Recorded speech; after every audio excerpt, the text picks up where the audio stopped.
Hola a todos, a cada uno, a cada una. Aquí desde esta manera nos podemos reencontrar para compartir a través de este medio uno o dos puntos o temas que en el módulo correspondiente a Teología Fundamental de esta diplomatura en la cual ustedes con audacia y alegría, con empeño, están comenzando a participar, han quedado. Este primer momento que quería todavía compartir con ustedes ese que quiere responder a la segunda pregunta con la cual habíamos comenzado nuestra presentación general. Quizás lo recuerden, la teología fundamental, que es la que trata de hablar acerca de Dios después de haber escuchado a Dios que habla, la revelación, y haberle respondido a Dios que nos habla, la fe. Pensar esta dimensión de una palabra acerca de Él. ¿Qué creemos?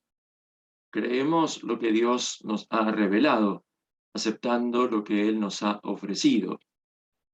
El segundo momento que quiero compartir con ustedes hoy es la segunda pregunta.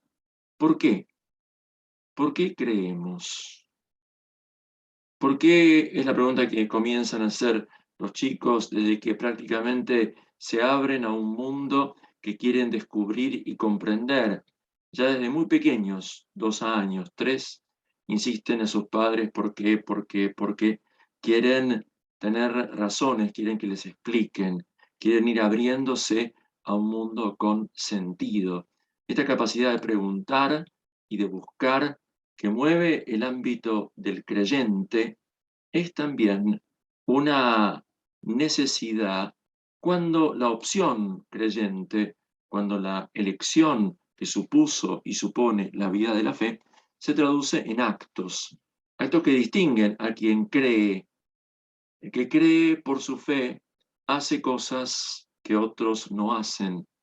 De alguna manera dice, asume actitudes, propuestas, respuestas que lo hacen distinto. Ser creyente es ser diferente.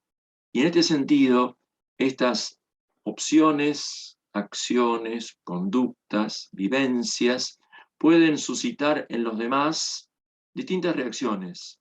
Pueden provocar admiración, asombro, sorpresa, pueden provocar rechazo, pueden provocar resistencia y muchas veces pueden suscitar preguntas.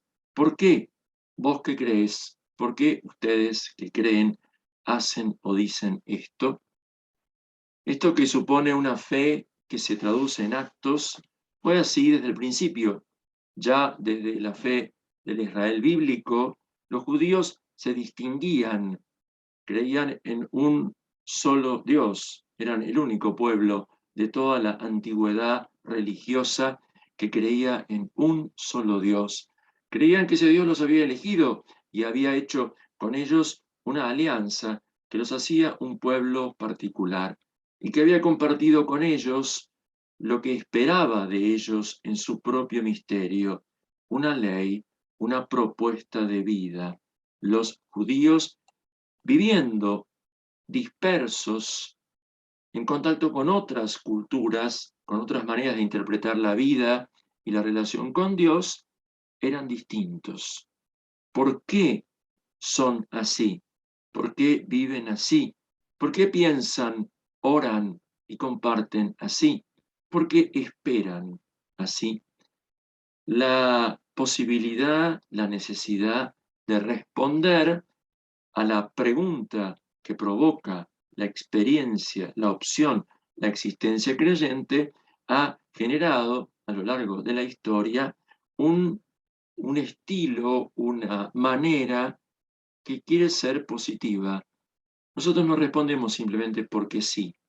Desde el Israel bíblico, el judaísmo de siempre y en él la iglesia del Señor Jesús, nosotros tenemos razones, tenemos motivos, tenemos fundamentos. Queremos mostrar que nuestra manera de vivir, nuestro estilo de amar, de creer y de pensar no es absurdo, no es caprichoso, no es irracional, tiene fundamento, tiene sentido.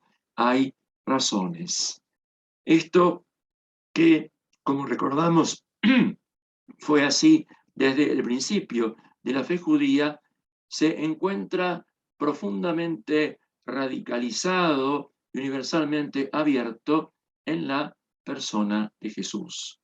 Lo que Jesús decía, lo que Jesús hacía, lo que Jesús contagiaba, compartía y suscitaba con otros y en otros, se notaba como algo nuevo, como algo distinto. Provocaba que muchos, admirados y aceptando la palabra y la invitación de Jesús, se sintieran, quizá por primera vez en su vida, reconocidos e incluidos. Provocaba que otros, que eran parte de un sistema que los incluía, reconocía, dignificaba, se sintieran de alguna manera cuestionados, provocados o por lo menos confrontados. Porque estas cosas que Jesús decía y hacía, no sentían ellos que encajaran, que correspondieran, que estuvieran dentro de los parámetros de el modo en el cual deben hacerse las cosas de Dios. Recordamos tantas escenas en el Evangelio donde las preguntas a Jesús o al grupo que estaba con él reclaman una conversación. ¿Por qué ustedes ayunan mientras todo el pueblo ayuna? ¿Por qué ustedes no ayunan cuando solo algunos grupos en particular, los fariseos, los discípulos de Juan, sí están haciendo méritos con sus ayunos? ¿Por qué ustedes comen todo tipo de alimentos cuando parece mandado por Dios que solo algunos son puros y otros no?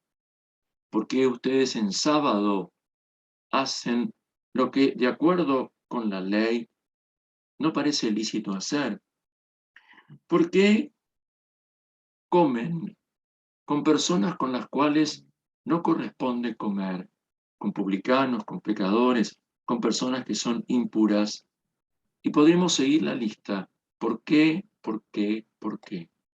La experiencia de Jesús y de los suyos suscita estas preguntas. Y así, desde los textos del Nuevo Testamento que atestiguan esta experiencia y quieren invitar a compartirla, se tiene esta necesidad, esta posibilidad, este desafío de responder. Tomo simplemente el texto fundamental de esta apología, de esta justificación, de esta razón para dar ante la pregunta, que es el de la primera carta de Pedro, en el capítulo 3, versículo 15. Para comprender el contexto hay que mirar la secuencia un poco más larga. Leo en una traducción a partir del versículo 13. Primera carta de Pedro, capítulo 3. ¿Quién puede hacerles daño si se dedican a practicar el bien? La pregunta es retórica. Los cristianos de la primera carta de Pedro hacían el bien y por eso los despreciaban, por eso los excluían de las convivencias sociales en sus comunidades allá en el Asia Menor y en el Ponto. Ser cristiano fue para ellos ser menospreciado, ser como apartado de la convivencia con los demás. Y por eso, haciendo el bien en nombre de Dios, les hacían el mal. ¿Cómo reaccionar? ¿Cómo responder ante tal hostilidad que incluso llegaba a la persecución? Dice el autor, dichosos ustedes si tienen que sufrir por la justicia. Dichosos los que sufren por la justicia. Suena un eco de la palabra de Jesús en el Sermón de la Montaña, allá en el Evangelio de Mateo. Las bienaventuranzas que el Señor había pronunciado se recrean ahora en la palabra de Pedro para estos cristianos que no habían escuchado a Jesús en Galilea, que desde su lugar, muchos años después, también sufrían por practicar la justicia. dichosos. Es una dicha distinta, es una felicidad que no viene del reconocimiento, del aplauso, del aprecio de este mundo. Dice Pedro, no teman, no se inquieten. Por el contrario, glorifiquen en sus corazones a Cristo el Señor. La amenaza o la hostilidad suele suscitar el temor, suele suscitar la tentación de huir, de renegar, de dejarse estar y perder aquello de lo cual uno está convencido. No teman, no se inquieten, glorifiquen al Señor, oren, alaben, y luego estén siempre dispuestos a defenderse. El texto dice apología, delante de cualquiera que les pida razón de la esperanza que ustedes tienen. Estén dispuestos a dar razones. La esperanza que ustedes tienen, dice Pedro, tiene razones, logo, tiene sentido, tiene verdad. Y ustedes tienen que conocerla para poder darla. La frase está tomada en el objetivo general de esta diplomatura. Tenemos una propuesta que nos ha sido ofrecida por el Señor y tenemos razones para sostenerla, no para imponerla, sí para proponerla y sostenerla. Estén siempre dispuestos ante aquel que les pida el motivo, el sentido, la razón de la esperanza que los hace perseverar en lo que ustedes tienen. No de cualquier manera, dice el versículo 16, pero háganlo con suavidad y respeto y con tranquilidad de conciencia. Suavidad, no violencia, respeto y tranquilidad de conciencia. Parecen virtudes civiles y comunitarias, y ciertamente lo son. Para Pedro es el modo en el cual cristianos hostigados, cristianos perseguidos, cristianos que sufren por hacer el bien, responden ante aquellos que les quieren proponer, les quieren cuestionar aquello que están haciendo. Así se avergonzarán de sus calumnias todos aquellos que los difaman, porque ustedes se comportan como servidores de Cristo. Es preferible sufrir haciendo el bien, si esa es la voluntad de Dios, que haciendo el mal. Y a partir de allí despliega como consecuencia del bautismo lo que significa Cristo como fundamento de la esperanza. Me extendí un poquito en el comentario al texto, en la alusión al texto, porque sigue siendo el texto fundamental de la teología fundamental. Dar razón, razón de la esperanza, razón de la fe, como dicen manuscritos latinos que luego han engendrado en la tradición de la Iglesia el diálogo entre la razón y la fe. La fe tiene razones, la razón puede aportar a la fe, puede proponer para otros dimensiones de verdad y de bien desde su propia capacidad de preguntarse, buscar y responder. Las épocas han mostrado en distintas circunstancias cómo esto se hace.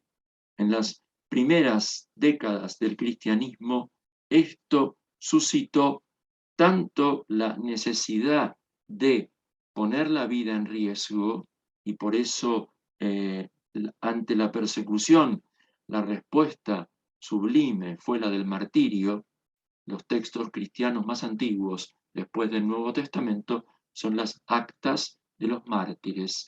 Es el testimonio de los que creyendo amaron hasta el fin, el que alentaba la fe de los creyentes y cuestionaba la hostilidad, la adversidad, el ensañamiento de los no creyentes que no podían comprender lo que esto significaba, el testimonio, el martirio. Y por otro lado, sin llegar a esta hostilidad y a esta violencia, la curiosidad, la necesidad de personas más abiertas intelectualmente, y por eso las apologías, los primeros escritos en los cuales los cristianos tenían que mostrar las razones que tenían, o sea, lo que ellos eran en última instancia frente a los dos mundos, el judaísmo del cual habían provenido y los había rechazado, y el mundo del Imperio Romano, en el cual estaban viviendo y al cual querían integrarse sin perder su propia identidad. Apologías, explicaciones lógicas, racionales, filosóficas para judíos y para romanos de que los cristianos no eran fanáticos que se oponían a la verdad que hubiera, sino personas convencidas con un testimonio, con una razón, con una palabra que, siendo para ellos fuente de alegría y de paz, pudiera ser ofrecida a otros como invitación a compartir. Así, la pregunta ¿por qué? Y las respuestas, desde la entrega de la vida hasta la conversación amable e interesada, han marcado toda la historia de la fe. Cada vez que un creyente, comunidad, individuo, institución, hacía una diferencia a partir de su fe, suscitaban las dos reacciones: la admiración, la alegría, la inclusión y el entusiasmo, la pregunta, la sospecha, eventualmente la hostilidad y el rechazo. Parece que los signos de Dios suelen provocar, normalmente, así nos enseña la historia y la experiencia reciente, este doble tipo de reacción. No todos estarán de acuerdo con las opciones que hacemos, pero cuando nos pregunten por qué, tendremos que poder dar razón de las opciones que hacemos. Así, la apología, los apologistas han, a lo largo de los siglos, acompañado la profundización de la fe, mientras la teología dogmática o la teología litúrgica o la teología práctica iban acompañando la vida interna de los creyentes, la apologética iba acompañando el diálogo hacia afuera, la misión, la evangelización, el contacto con aquellos que, provocados, sorprendidos, encontrados por esta vida nueva, esperaban, preguntaban. Habrá sido más ampliamente cuando, después de la creación de una cultura cristiana con los padres de la Iglesia, siempre en torno al Mediterráneo, llegó el Islam, nuevos interlocutores. Más tarde, cuando ante la ruptura de la modernidad la Iglesia se divide y el escándalo de cristianos oponiéndose a cristianos genera una nueva pregunta, la que debe buscar nuevas respuestas, será cuando la ciencia y la técnica ponen en crítica las verdades tradicionales, los textos de la Biblia, los modos de entender la moral, la vida social, la autoridad, las instituciones, hacen que vuelva a ser necesario preguntarse, buscar raíces y responder. La plenitud de esta actitud se obtuvo científicamente en el siglo XIX, cuando la actitud de apología, de dar razón, de explicar, de intentar mostrar, se configura en una disciplina propiamente científica, una parte de la formación cristiana que es la apologética. La apologética es la que busca razones para demostrar. Demostrar. Esa era la exigencia de la cultura. La verdad hay que demostrarla. y se demuestra con razones, con argumentos. 3 eran los temas de la crítica que exigían 3 demostraciones. En primer lugar, Dios. Hay que demostrar que Dios existe. Hay que demostrar racionalmente, con argumentos, que Él es único, que Él es personal, que Él es creador y providente. Verdades que la razón humana, acompañada de la recta intención, así afirmaban los creyentes, podía ofrecer. Primera demostración religiosa. ¿No bastaba? Segundo momento, lo cristiano hay que demostrar racionalmente con los argumentos y las pruebas históricas y las profecías que se cumplen y los milagros que se acreditan, ¿quién es Jesucristo? El auténtico y definitivo enviado de Dios que trae su verdad, que la propone como doctrina para vivir y la corrobora con milagros que atestiguan con poder la verdad que propone. Verdad a creer, poder que justifica y fundamenta esa verdad. Así se pensaba y argumentaba en el siglo XIX la demostración cristiana. Y finalmente, la tercera, este Dios, uno, personal, creador, providente, que ha enviado a su legado Jesucristo para traernos la verdad que ha sido corroborada con los milagros y sobre todo con la resurrección, ¿dónde se lo encuentra? ¿Dónde se lo reconoce? En la Iglesia. La tercera demostración es la demostración católica. ¿Qué Iglesia contiene, mantiene y propone la integridad de la verdad revelada por Dios y atestiguada con su poder?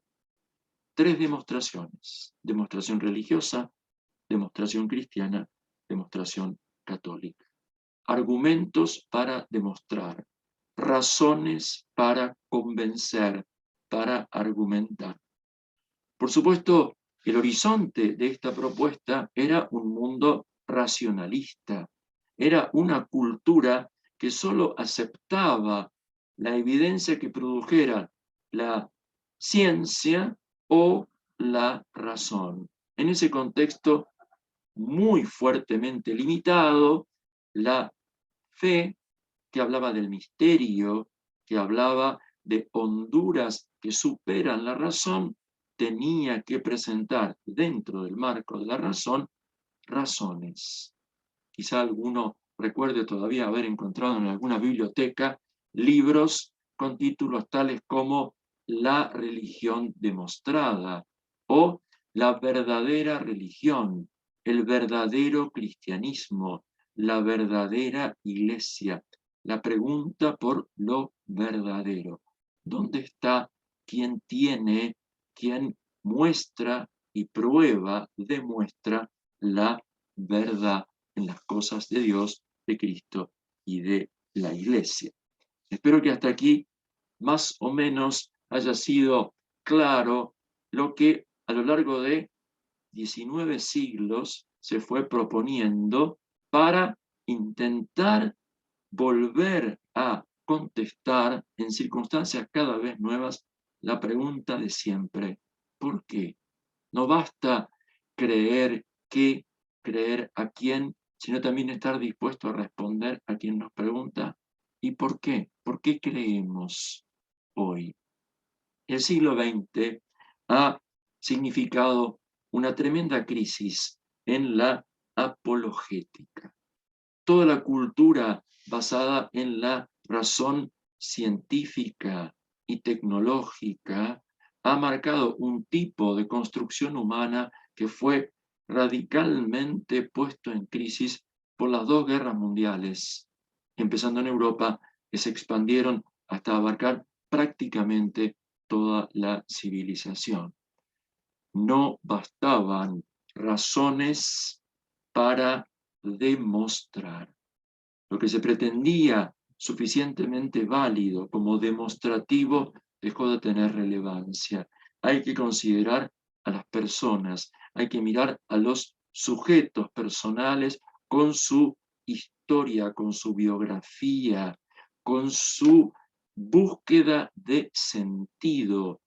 El ser humano no es simplemente una razón que pregunta, somos una entidad corporal, histórica, comunitaria, somos seres simbólicos que necesitamos el alimento, el aire, el contacto y también el afecto y la razón y la pregunta. Quien finalmente, después de mucho trabajo y mucha búsqueda, logró tomar conciencia, tomar el pulso y volver a proponer lo cristiano, fue el Concilio Vaticano II, de lo cual algo pudimos compartir presencialmente allí en Catamarca. En los documentos del Concilio Vaticano II, fruto de estos 4 años de encuentros, discusiones, reformulaciones acerca de lo que creemos, para volver a encontrar su fundamento y decirlo, proponerlo, no imponerlo, en una manera y en un lenguaje que pueda ser comprensible y quizá atractivo, sugerente, provocador para el mundo moderno, del cual la Iglesia se había distanciado críticamente hacía más de 2 siglos. Este trabajo supuso que el lenguaje fuera nuevo. No hay en los documentos del Vaticano II la palabra apología, no hay apologética, no se han dado razones para demostrar nada, porque lo que se tomó como verdad profunda fue la realidad personal. Y entonces se redescubrió y se propuso nuevamente que no se trata de dar razones para demostrar, sino de ofrecer signos para mostrar.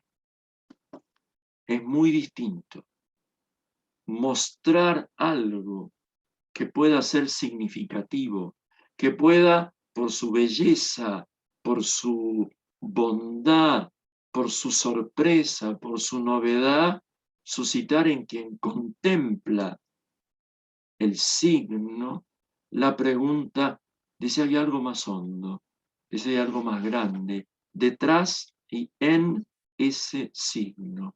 Signos hacen creíble la revelación.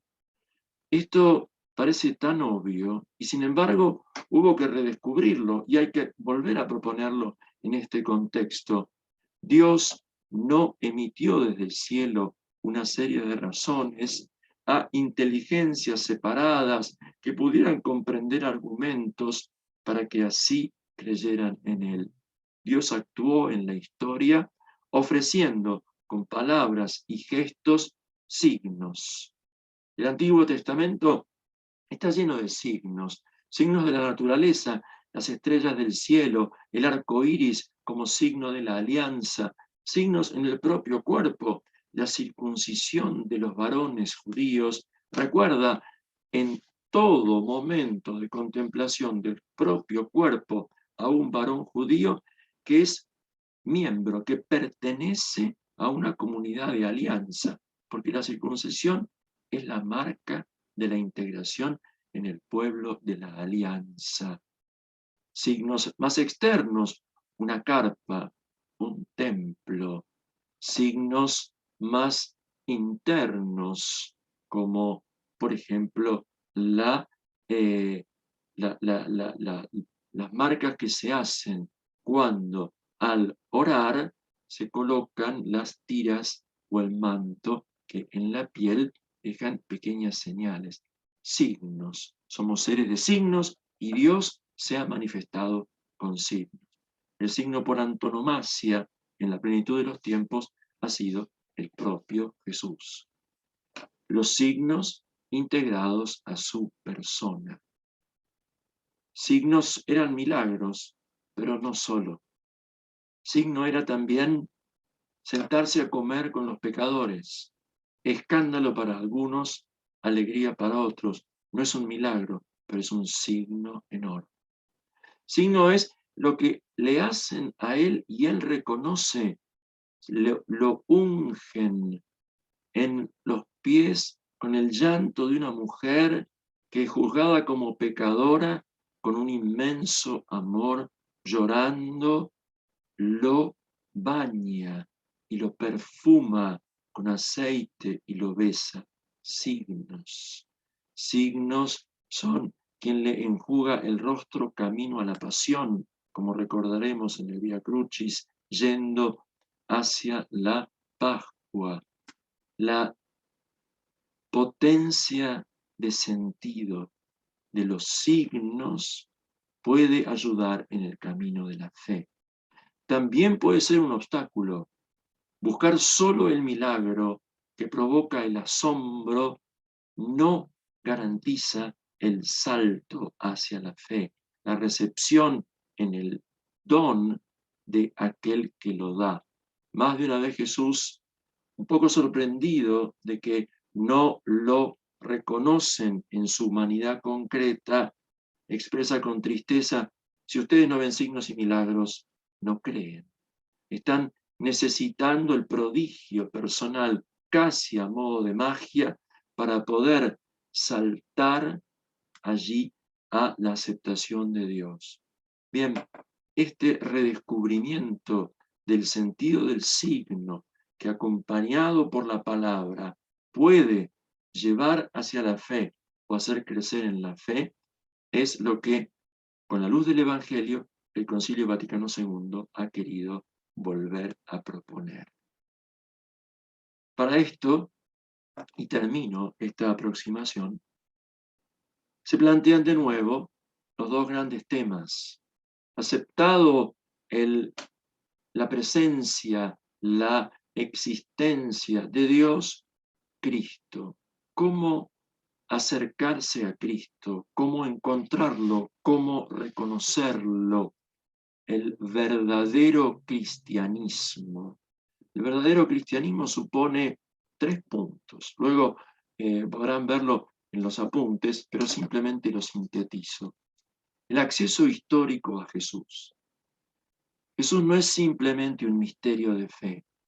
Jesús es una persona de la historia. Ha tocado y atravesado nuestra historia.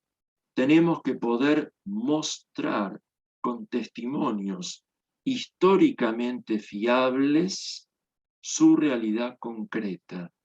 Y hoy en día tenemos acerca de Jesús muchos más testimonios históricos que de cualquier otro de sus contemporáneos. Tenemos los textos evangélicos, tenemos testimonios en el judaísmo, en el mundo romano, de algunos momentos esenciales de su vida, dónde vivió, qué cosa fundamentalmente anunció, sobre todo qué provocó y cómo murió.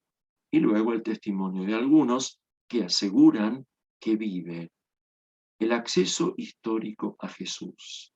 Esta es una gran discusión que a veces se propone como el Jesús histórico. No podemos entrar en gran detalle, pero sí decir, la fe tiene que ser puesta a prueba por la historia. No porque creamos lo que dice la historia, sino porque no podemos desentendernos de la realidad histórica del Señor. Primer momento, entonces, el acceso histórico a Jesús. El segundo es su resurrección. Si Jesús no resucitó, vana es nuestra fe y somos los más dignos de lástima, dice San Pablo a los Corintios. ¿Y cómo mostramos, no demostramos con razones, cómo mostramos con signos que Cristo vive, que el Señor está resucitado? Pues el más rutilante, el más fulgurante, es el más humano. Los que habían estado con Él y cuando llegó el momento decisivo lo habían negado y abandonado. Aquellos que habían caído en la crisis total por la muerte horrenda, como un criminal de aquel a quien habían reconocido como su maestro y por quien habían dejado todo y lo habían seguido, esta crisis, estos hombres sencillos, sin cultura, sin formación, que en los evangelios vemos como que les cuesta entender que son torpes, estos que habían huido, estos, luego muestran una convicción, una seguridad, una valentía, una audacia. Nosotros no podemos callar lo que hemos visto y oído. Nosotros no podemos renegar de lo que hemos vivido y por eso lo anunciamos, damos razones y crean o no crean, estamos dispuestos a dar la vida. Y se convirtieron en mártires. Los incultos pescadores, obreros y campesinos de esa Galilea pobre se vuelven valientes defensores, testigos audaces, capaces de dar la vida, como Jesús por los demás y con su espíritu para la gloria de Dios. Y todos los que veían y les preguntaban decían, ¿por qué? ¿Por qué? Porque el Señor resucitó. Mi Señor resucitó. El Señor está vivo y esa es la razón de nuestra esperanza. Además, está la tumba vacía, además hay relatos de apariciones diversos que dan constancia y consistencia de la realidad que a la historia se le escapa, pero en la fe deja trazas en las vidas de los testigos. Finalmente, el tercer punto de la cristología fundamental es el carácter único de Jesús, a partir del cual todos pueden encontrarse. Por eso se llama único y universal.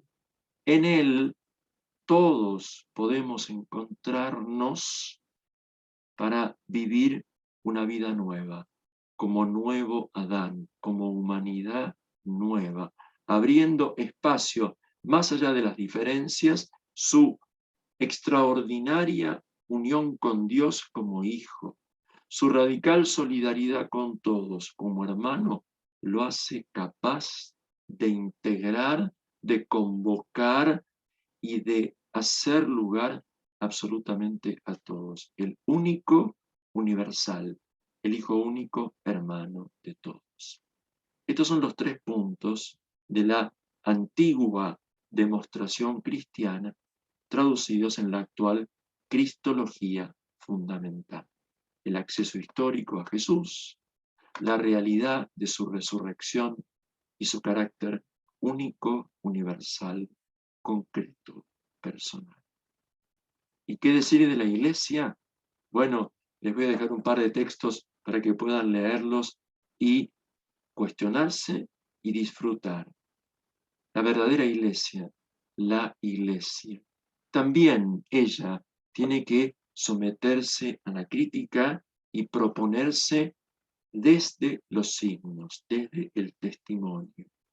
Antiguamente se usaba un camino histórico, se buscaban en la historia las pruebas de la continuidad de la Iglesia, la lista de los papas que aseguraba la continuidad de la Iglesia romana, la coherencia de una doctrina que se había desarrollado homogéneamente, la historia podía ofrecer testimonios de una Iglesia que se había mantenido. Un poco más adelante se tomaron las notas de la Iglesia que están en el credo. La Iglesia es una, santa, católica, es decir, universal, y apostólica, es decir, arraigada en el testimonio de los apóstoles. Pero ¿qué ocurre en la realidad? Confesamos la Iglesia una y los cristianos estamos divididos. Confesamos la Iglesia santa y somos cada vez más conscientes de los pecadores que somos. Confesamos la Iglesia universal, católica, pero vemos que aún el 80% de la humanidad no ha sentido la necesidad de integrar la familia de los hijos de Dios. Y decimos arraigados en la fe apostólica, pero ¿dónde está la audacia evangelizadora? Apóstol significa enviado, que hace de cada cristiano un testigo convencido y convincente. Por eso las notas hay que encontrarlas en una forma paradójica. Lo que creemos es una invitación a vivirlo y una crítica de la forma en la cual tantas veces no lo vivimos. Por eso tanto la vía histórica como la vía de las notas, incluso la vía empírica, miren la iglesia en su esplendor, muestra hoy más bien un rostro por lo menos opaco, sino oscuro del Señor en ella. ¿Qué se propone entonces? Pues volver a mirar y a escuchar y a dejarnos cautivar por el rostro auténtico del Señor en su iglesia, que está expresado por los santos y las santas, por los fieles, que sin hacer alarde, porque el amor no hace alarde, siguen amando, creyendo y esperando, por los que sostienen con su oración y con su entrega la fidelidad de los bautizados, de los consagrados, de los llamados, el testimonio. Ante tanta falta de testimonio, ante tanto abuso y crisis, ante tanto antitestimonio de creyentes que decimos creer una cosa, pero vivimos muchas veces otra, sigue estando el Espíritu del Señor para avergonzarnos y reconociéndonos pobres pecadores, saber que tenemos lugar en su familia y dar testimonio de eso, de que llevamos un tesoro en vasijas de barro, que nunca estamos a la altura del Evangelio que nos fue dado y que como responsabilidad tenemos que seguir proclamando, y que el Señor, que tiene misericordia de cada uno de nosotros, también la ofrece a todos. Es el testimonio de los buenos cristianos y la humildad de los que no lo somos, lo que puede ofrecer aún hoy, en este tiempo, un signo pobre, pero verdadero, un signo sencillo, pero real, un signo que para muchos puede parecer insignificante, pero para quien se anima a acercarse y preguntar, todavía puede ser una invitación, una apertura. Una iglesia de testigos, con mártires, donde son protagonistas los pobres y hombre nuevo el pecador. Esta es la iglesia que el Señor quiere y sostiene. Esta es su familia, que lucha y ama, que entre los gozos y las esperanzas, las tristezas y las amarguras de este mundo, especialmente de los pobres, sigue ofreciendo no su propia luz, porque la que tiene la recibe prestada, sino la luz del mundo, Jesucristo el Señor. Bien, muy sintéticamente, este es el ámbito en el cual actualmente la teología fundamental quiere ayudar a pensar, responder la pregunta, ¿por qué? ¿Dónde encontramos, dónde nos muestran la verdad del amor que dicen haber encontrado y que los sostiene en el Señor? Muchas gracias.